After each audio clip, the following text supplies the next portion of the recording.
terkanjeng-kanjeng sama Kanjeng Iblis. Yuk kita review film horor Tumbal Kanjeng Iblis yang baru aja tayang di bioskop tanggal 22 Desember kemarin. Kalau baca dari judulnya aja, film ini udah kayak Indosiar banget ya judulnya. Apakah nggak ada judul yang lebih menarik itu kayak sebelum-sebelumnya yang cuma pakai satu kata? Sejujurnya, aku sangat ragu dengan film satu ini. Dari judulnya yang absurd dan trailernya nggak terlalu blow up. Tapi mengetahui ada nama Angga Dwi Masa Songko sebagai produser film ini, ditambah Visinema sebagai PH-nya, yang langsung bikin aku ingat dengan film Mencuri Raden Saleh. Dan aku pun langsung memutuskan, ayolah kita buktikan. Semoga aku salah memperkirakan film ini. Nah, waktu itu aku beli tiketnya sekitar jam 4 sore gitu. Dan bangku yang udah terisi itu masih 10 seat. Jadi aku orang ke-11. Nah, aku beli untuk penayangan jam 8.35 malam, setengah 9. Waktu aku datang ke studio, ternyata studionya hampir penuh. Ternyata banyak yang tertarik dengan Tumbal Kanjeng Iblis. Aku nggak tahu motivasi mereka untuk datang nonton itu gimana. Apakah sama kayak aku, mau membuktikan kalau perkiraan mereka salah? Ataukah memang mereka menganggap film Tumbal Kanjeng Iblis ini sehoror itu? Sampai hampir full loh. Ini udah kayak film Avatar. Dan pasti aku shock kan. Ini sebenarnya bagus nggak sih filmnya? Dan akhirnya film dimulai, aku nonton lah itu sepanjang film. Dan setelah nonton, kalian tanya berapa rate yang aku kasih? 5/10. Hah? Kenapa? Sejelek itukah? Seenggak jelas itukah ceritanya? Nggak serem ya? Atau gimana kok bisa serendah itu? Jawabannya enggak begitu. Untuk itu, ayo kita bahas lebih dalam. Film ini bercerita tentang Tia, yang terus mendapatkan bisikan seram dari sosok yang entah siapa. Setelah itu, dia nggak pernah lagi ada kabar dan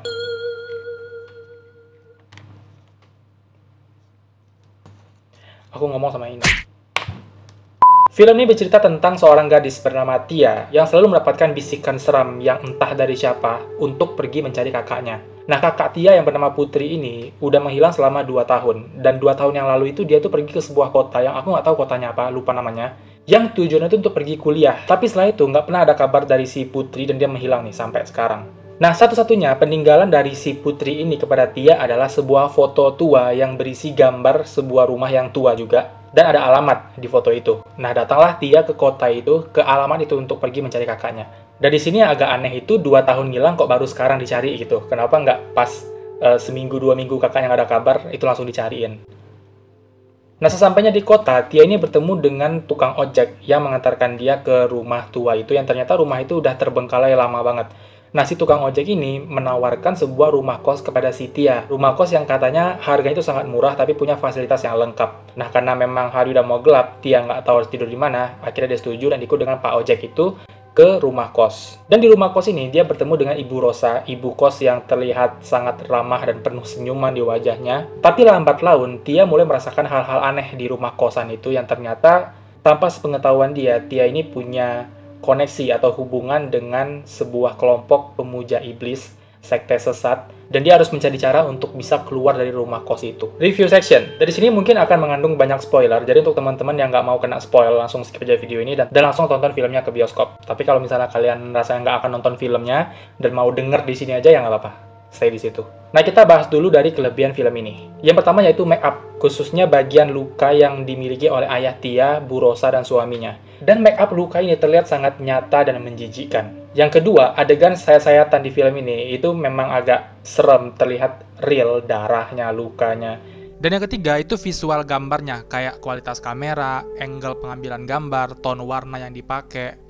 Semua itu bikin mata nggak sakit dan enak sih ngelihatnya. View waktu di malam hari juga fine, warnanya nggak terlalu gelap dan nggak terlalu terang juga. Dan suasana horor dari film ini masih bisa kita rasakan dengan teknis visual itu. Dan semua kelebihan yang barusan kita bahas, itu hanya pada bagian teknis. Nah, gimana isi dari film ini? Ayo kita lanjut. Ide cerita harus diapresiasi, karena sekali lagi, ini mengangkat sesuatu yang percaya nggak percaya itu ada di kehidupan nyata. Di Indonesia juga ada, seperti pengabdian kepada setan atau iblis untuk mendapatkan kekayaan, ketenaran, kesuburan, kecantikan, dan semua itu bisa kita dapatkan dengan menumbalkan sesuatu sebagai gantinya.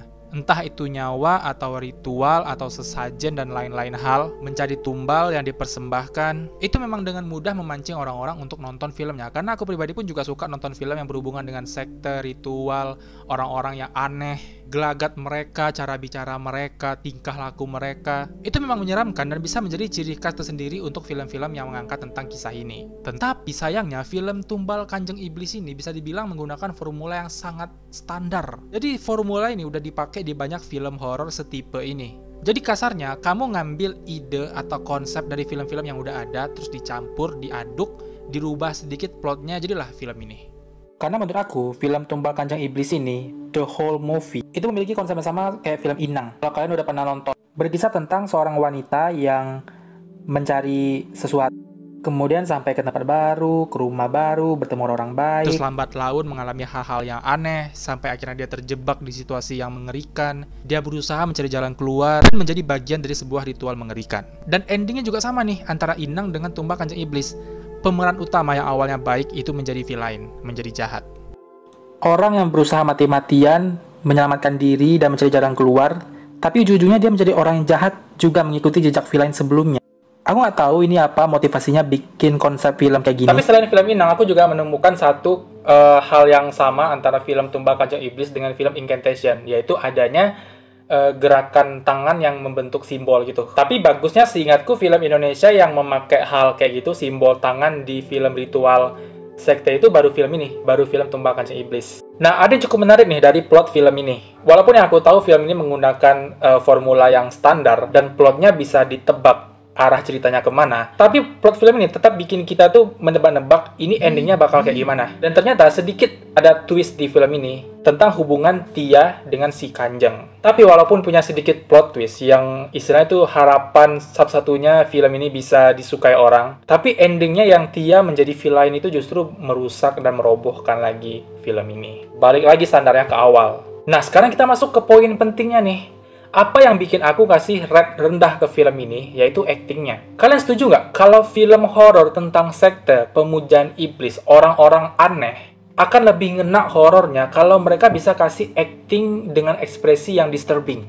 Ekspresi yang ketika dia senyum aja tuh bikin kita panas dingin. Gelagat, gerakan, cara jalan, cara tertawa, cara berbicara dengan orang yang normal, itu menurut aku adalah sebuah senjata dalam sebuah film yang berbau sekte. Tapi di film ini, poin-poin itu nggak dimaksimalkan. Mereka justru lebih mengandalkan make up dan efek CGI. Permainan ekspresi sama sekali nggak ditonjolkan di film ini. Itulah kenapa untuk sebuah film sekte sesat, pengabdi iblis, pengabdi setan, film ini kurang ngena ke aku. Shirley Seinavia, karakter utama si Tia, itu bisa acting, tapi ekspresinya kurang dapat untuk aku. Mohon maaf kalau misalnya menurut kalian penilaian aku salah, tapi ekspresi takut dan kagetnya Shirley itu, aku melihat kayak disengaja gitu loh, kayak sengaja dipaksakan untuk terlihat seperti itu.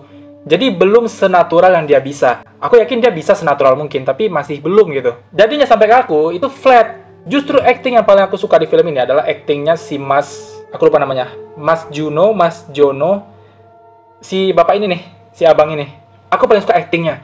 Karena ekspresi dia ketika kesakitan, ketika ketakutan, itu justru lebih mantap, lebih oke menurut aku. Kemudian dialog atau cara berbicara antara Tia dengan Nathan dengan menggunakan bahasa baku, menurut aku itu kurang cocok gitu guys. Mungkin karena ini temannya film sekte yang biasanya memang bicaranya baku. Tapi untuk dua anak muda ini, kalau misalnya kayak si Bu Rosa dengan suaminya memakai bahasa baku bisa dimaklumi karena mereka adalah petingginya di sekte itu.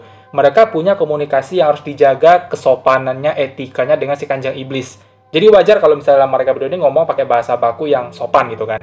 Tapi kalau dua anak muda ini, kayaknya kalau pakai bahasa yang santai justru lebih asik, lebih relate gitu ke penonton. Itu menurut aku ya. Tapi terlepas dari itu semua, aku suka acting Shirley ketika dia teriak. Suara teriakannya menggelegar itu memang dapat sih horornya. Tapi ya sekali lagi bagaimanapun masih belum merasuk ke aku. Jadi kalau kalian tahu sepanjang film ekspresi aku tuh kayak batu gitu loh. Sekarang kita masuk ke poin CGI. CGI yang menjadi alasan sebelumnya aku nggak nonton film Jagat Arwah. Ternyata aku bertemunya di sini. Kalau kalian sadar di trailer kan nggak ada sama sekali tuh efek CGI dikasih lihat. Ternyata ada CGI di film ini. Berasa ditipu gue. Karena kalau menurut aku ya, film horor dengan CGI itu bukan pasangan yang pas gitu. Kecuali kalau memang dari awal dikasih tahu film ini genrenya itu action horor atau horor fantasi kayak Jagat Arwah, mungkin bisa diterima. Tapi Tumbal Kanjeng Iblis dari judul, dari trailer itu nggak ada tanda sama sekali kalau ini filmnya ada efek-efek CGI. Tapi kalau misalnya kalian baik-baik aja dengan film horor berefek CGI, animasi-animasi yang menerangi layar kalian, ya mungkin kalian bakal suka dan mungkin rating dari kalian bakal lebih tinggi dari aku. Kemudian jump scare. Jump scare adalah unsur senjata utama yang biasa dipakai dalam film horor. Tapi di film ini, aku justru lebih terhibur bukan karena adegan filmnya, tapi karena orang yang duduk di sebelah aku. Ini aku cerita sedikit ya. Aku kan ke bioskop sendiri. Aku duduk di tengah antara 3 bangku yang kiri kanannya kosong.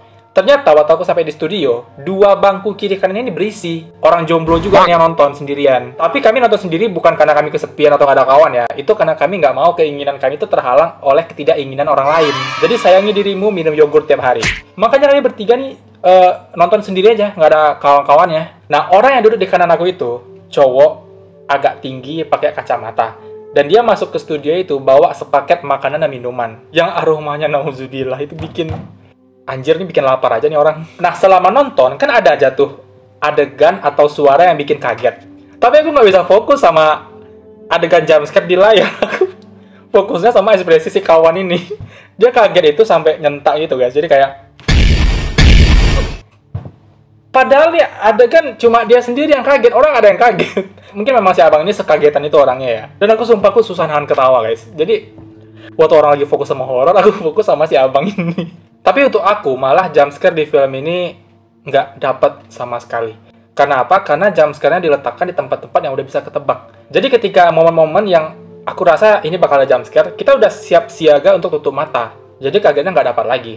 Nah, jadi itulah kesimpulan aku tentang film horor Tumbal Kanjeng Iblis yang aku tonton di bioskop. Aku nggak punya ekspektasi tinggi tentang film ini. Dan ternyata benar. Aku yang awalnya nonton untuk membuktikan kalau perkiraan aku itu salah, dan aku dapat jawabannya. Jawabannya benar. Aku yang nggak expect film ini bakal bagus, ya benar memang film ini kurang bagus. Film ini kurang sensasi untuk aku, dan aku selama nonton nggak menemukan pengalaman apapun dari film ini, walaupun mereka mengangkat ide dan konsep cerita yang cukup menarik tentang sekte pemujaan setan. Bisa dibilang ini film kedua di Indonesia yang berhubungan dengan pemujaan setan setelah Pengabdi Setan. Tapi sayangnya, eksekusi dan penyajiannya kurang maksimal, sehingga untuk aku pribadi kurang sampai nih filmnya. Mungkin teman-teman ada yang enjoy dengan filmnya, ya nggak apa-apa juga. Kayak si abang di sebelah aku yang sangat enjoy sekali kayaknya film itu. Berasa banget sama dia jumpscare-nya tuh, kayak kagetannya.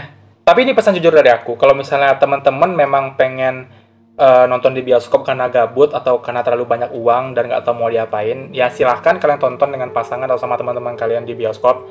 Tapi kalau memang kalian mencari film untuk dinikmati, untuk merasakan pengalaman yang horornya di akhir tahun yang pastinya kita butuh banyak duit untuk liburan, walaupun libur kita tetap di hari Minggu aja, ya silahkan datang ke bioskop tonton filmnya.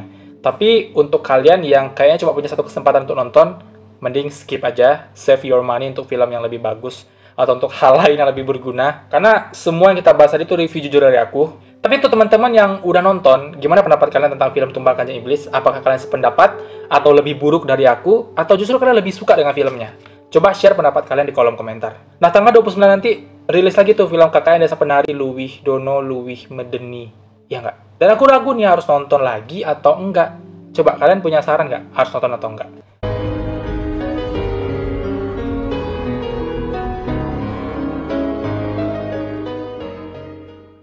Nah, kita bahas dulu.